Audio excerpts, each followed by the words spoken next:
All right, so here we go. Final information.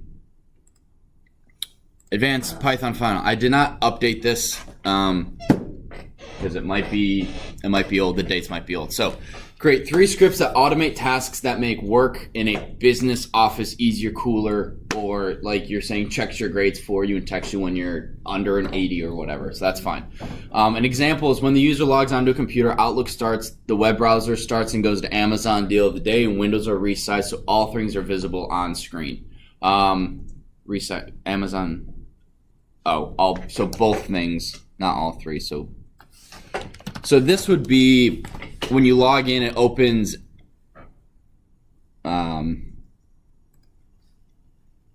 goes to YouTube, and what it does is instead of just opening it and then I don't want my email to pop up, it's Spotify, and then Spotify overlaps this, well then it's like great.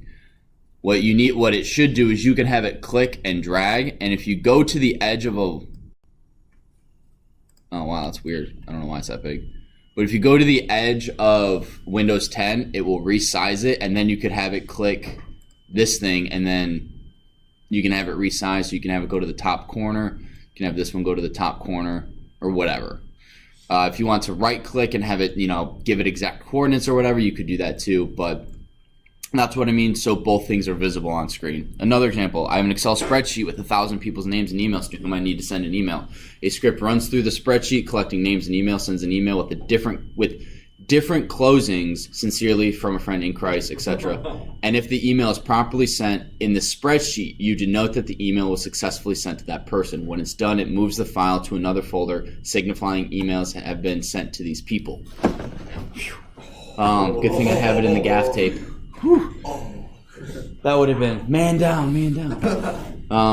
So that's something, so it just doesn't seem like you're sending out a mass email. You have random closings. You also have it tell the user whether or not it was successfully sent. So if you get an error, it says this was the error, continue on with the code.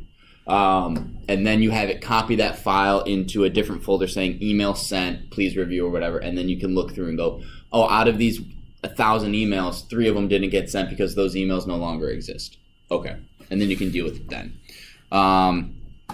This important things to note. Screen needs to run on any size screen, but assume the user uses Windows 10. So again, if it drags and goes all the way here, it will automatically resize in Windows 10. It won't do that in Mac. You can also have it go to if you want it to be a certain size, or if you want to click at a certain XY coordinate on your screen, it's probably best to do percentages as opposed to absolute, because my screen has it says 2,700 pixels wide, but I don't really believe that.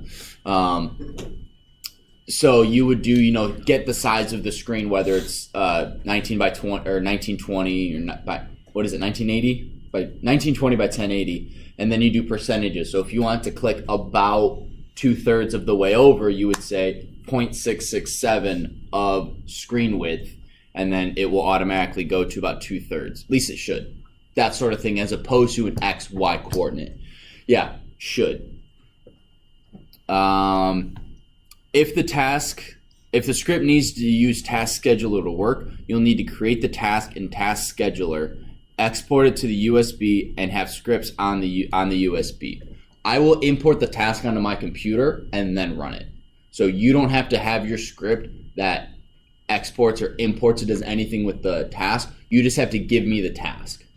And if I need to edit it because, Blake has it set to when Blake logs in and I need to change it to when I log in, that's fine. Right? I won't count you down for that because I don't know if there's a way that you could do that except if you edit the XML file, and that's not something we do in this class. So everything needs to be on the USB, and I'll give those for sure to you Monday, either brand new ones or how many do I got? Oh, I have some of your guys's from intro. Yo. So Go back and play my Python. Actually, I think Flat version. so. I have Adams, Josh, Nick, Micah, Blake, Robert, Michael, Paul. Wait. Oh, can I play my game? Is that everyone? Who didn't I call? Oh, cool. So I have 1, 2, 3, 4, 5, 6, 7, 8. Yeah, I got everyone's right here. So I can give those to you as soon as I'm done explaining this. I would not recommend playing your game, but it is there. I would put that in a file that's Pygame or whatever intro. And then have your final in a different folder or whatever. But it needs to run off of that script. It needs to be able to run off the USB. So if you have other files that you're doing, I know you can import. I'm pretty sure you can import files from a specific location. So it probably would be best import this file and have it be a file directory path. Although I've never done that, so I've never had to. So that might be something that you do in class or that you learn. Complexity, what does it do? Is it something cool, complex, or does it just does it open Spotify and play a song? That's not complex. We learned to do that in class. So that's 30% functionality. Does it work well on any computer? Does it work well on my computer versus if I use it on my Surface versus if I use it on my big monitor versus your Surface? Will we be able to test that? Yeah. Yeah, you guys, anytime you guys want me to test to see if it works, I'll plug it into my computer and run it. Each script contains concepts from at least 3 chapters in the book. Wait, each one? Each one has to contain at least 3. And Does you that can't. look like lists because that's a chapter in the book? No. That's a very good question and a good loophole. But that's stuff we learned in intro. We didn't learn that in this class. So it'd be like reading a file, sending an email, and then texting. So Although I think texting and email is the same chapter. So each script, You don't need it. We don't cover 9 chapters in this class, so there's going to be overlap. yeah, but each one needs to cover 3 things. Well, what if your code just doesn't? You just lose some points. It's probably not complex. We'll just send an email. Say At the end of the code, it can send an email. That would count as 1. It's just I don't want you guys to focus on one chapter and have it do really simple stuff and then shoot an email. I want it to be reading files. I want it to be doing this. I want it to be controlling my computer. I want you guys to do something cool. And the only way to do that, I think, is forcing you to use 3 different chapters. Cool and useful. Citation, again, at least one concept that's not covered in class and it's cited. If you guys want to use 30 things from the internet, as long as they're cited, I'm okay. If you do not cite every single thing that you use, you won't get full credit. So if you have 100 citations and you've cited 99 of them, if you forgot one, you'll get 0. Or there's a chance if I'm feeling grouchy, I'll give you a 0%, even though you have 99% of your citations cited. You have to do them all. And if you want me to look through your code and be like, we did cover that in class, we did not cover that in class, that needs a citation, I'll do that. I'll answer Michael and then Blake's question in just a minute. This is the last thing. And then your in-class presentation. That is you come up and you show your script. That's it. And then once everyone's done, I don't think that would take more than 5 minutes a kid. We'll have some time to, if you guys want to study for something else or whatever. Or if your code doesn't work and you want to figure out, you'll have until the end of the hour to give me the USB. Any questions? will we present? Hang on, yeah. So Michael? Is something from the previous book count? Do we have to still cite that If it's from the previous book, yes, please. Just say previous book or chapter 7 intro book or something like that. Makes the list intro. List 1 equals empty brackets times 6. Define variable. Blake. Is that covered because of the services? Is what covered because of the surf? Or are we gonna have a lockdown? Oh, no, it's for surfaces. Oh, okay. Robert. Will we present all 3 of them on Fiverr? Yep.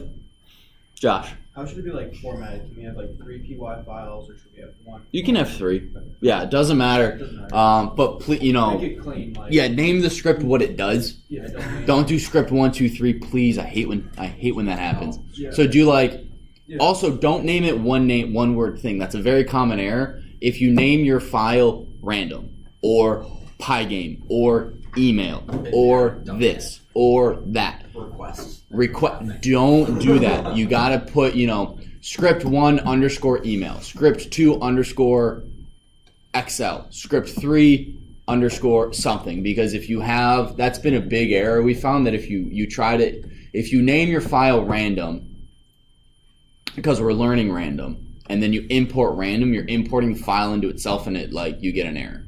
So be careful with that. Blake. Oh yeah. Is it common for like all three of your things to look like to do pretty similar actions? Yeah, I don't know. Like open something, click something, run something. Not really, because there was a kid who you gave a file directory filled with files. It would sort those and then copy them into individual folders, and it would give you like every Word document, every Excel document, every PowerPoint, and that was one script, and then emailed you the results or whatever, or texted you the results. And I don't know if the same kid did this, but then there was also opening Outlook, like the opening Outlook, going to YouTube, and opening Spotify and resizing stuff. That was another one. If you use the same 3 chapters for all 3 scripts, you'll get points knocked off. You got to mix it up a little bit. Don't we only do like 5 chapters? I can't remember, but there's also stuff in the book that we didn't go over. Okay. So maybe looking at a chapter that allows you to encrypt PDFs or put watermarks over it or something like that. And any of the files that the book says, hey, use this, you can either get it from me or the website. I'm pretty sure the website has like this is the encrypted PDF or the watermark that you can put over the PDF. Because one of the things we didn't go over because we didn't have time, and I want to give you guys 3 weeks now, is messing with PDFs and Word. And that was you can encrypt PDFs, and you can also have you could layer PDFs on top of each other. Could you read like PDFs so that because sometimes if you can't highlight and copy and paste something. I think we went over you can read PDFs and read PDFs and read Word. Okay. So yes, Josh. Big problem I've had with some like stuff is time.sleep for the web browser because Mhm. it's too fast, and I'm so how should we handle that? Because your computer might be fast. Put time.sleep. But should I just add excessive a little bit more if your computer's faster than mine? If that makes sense, because I don't want it to. Do you have a Surface Pro 4? What? What's your CPU? 8 gigs of RAM. My CPU is 8 gigs. I don't know. My CPU is I'm looking it up right now. Go to Device Manager. It's actually a 2 terabyte hard drive. If you right-click the Start menu, Hard drive. guys, shut.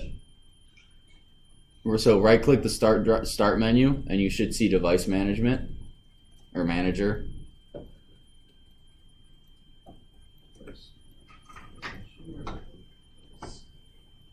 So if you right-click this and go to Device Manager, I'm there. okay, and then it's gonna pop up on my other screen. You then go to Processors, and what is this? I have i5-6300U.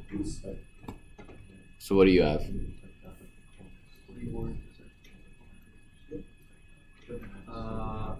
Core i5-7300U. All right, so it's you'll be fine.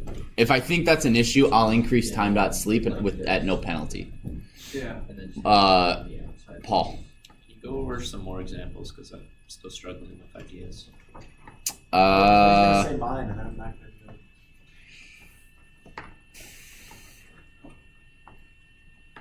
I feel like we should. You could have it scrape, so you can have it, instead of opening a browser, you can have it search Amazon for a specific item, and if it gets below a certain number, so let's say you're looking at a new video game, and when you find it brand new under $55, have it text me. So have it automatically open Amazon, start web scraping, and then text me. That's 2 chapters. Something like that. You could have it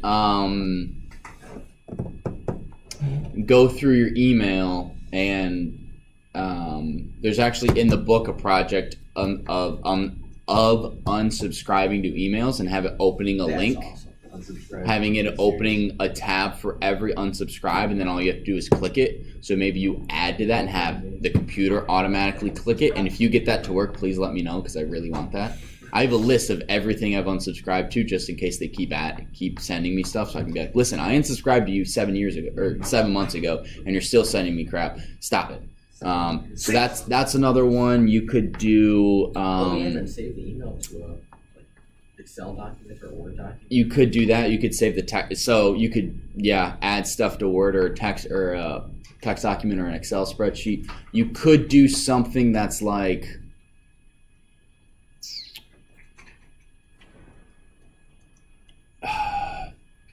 I don't know if you can do this, but I think you could. If someone reads an email, it tells me whether or not they read it, which would be good for, I sent an email and they said they never read it. It would be nice to know if they did. So in this text document of 10,000 people's names, I need to know who read it. You can do that. I know there are programs that can do it. My brother has one for work. So if he sends an email, it tells him whether or not they opened it. And I know there's also like training tools for not tech savvy people for phishing attempts. So you can have it fake a phishing attempt, and if they click on it, it says you failed the test. It's basic, and then it tells me that Michael clicked on this phishing attempt executable or whatever. He failed the test, and it gives me a list of people who failed that test. So if you could do something like that, white hat hacker type thing of using what you know for good, not for evil, would be kind of cool. What else? If you have a Facebook account, have it log into Facebook and have it read your notifications and tells you, hey, your crush has mentioned you in something or whatever. I don't know. You could have it. That's like Borderline creepy. I'm just saying. I'm pulling things out of. Pulling things out of midair. I don't know. Can we do something like you said it could be something that can help you? So what if it's like accessing like stuff we want to have access to, like the teacher version of on campus? Having it log into on campus would be cool. More so like what if is like I can't give you. I can't. Okay. In order to code that, you would need access to the teacher side, and I can't give you access to the teacher side. But it's almost the exact same. So just log in, and it automatically takes me to my teacher side. More so it was like at a certain time when you have a scheduled class, like open up your attendance chart for a class. I know it's not that big of a deal, but it's something. But every day run the script and it opens up to my. Yeah. So like at a certain time. That would be cool. And I can give you, if you want to look at my computer and see, hang on, I gotta make sure there's no confidential stuff there. You show end games. Oh wait, everyone's here. Do you see You could have it click on. Well, hang on. So you better see. Oh, I just lost it. Oh. This is what happens when you have double screens. I'm gonna write a code to have someone come into the room and take the public computer. That way. If you could code a robot to come in and steal my computer, like you could be the Except teacher. it doesn't use 3 things. So I can show you where this is in the code, and you can then try to use that. But I can't give you direct access. okay. Josh. Does it have to be like work life, or can it be like things outside of work that like you find interesting? That's fine. Oh, that's fine. Yeah. So I just do business life because that's like kind of, we're learning how to automate Got it. stuff that's boring in office But you life. could have What if it it's play. boring but like It depends. Actually, so if you had it playing a game and in the background it would like hide the fact that you're playing a game until you got above a certain score, and then it like emails you or texts you saying you got a high score. So wait, you could have it like an idle game, like just like keep the game. Oh, if you could have your code play, actually, if you could automate playing of your game, That would be really cool. It's like Right, whatever game you Pygame? created in Pygame, Whoa. you have Python play that game What? and get a high score, and then No, it texts you. but it That would- would be cool. That wouldn't work though. That would work for because mine. you can't have two Python applications running at once, can you? Multi-threading. Maybe not multi-threading, or Python play. I don't know. Mine needs to do Anyway. down to PHP, but But if your game just requires a keyboard input, as long as you select the game, should work. At least I would think. Yes, Robert. Are requests in Beautiful Soup in the same chapter of the book? Mm-hmm. Yeah. All right. So I'm gonna end the video. Hopefully you guys Wait, what got an what? What if you wanted to play a game that's like blocked by the school website? By the school Wi-Fi? You got to tell me. I'll unblock it for class and then reblock it.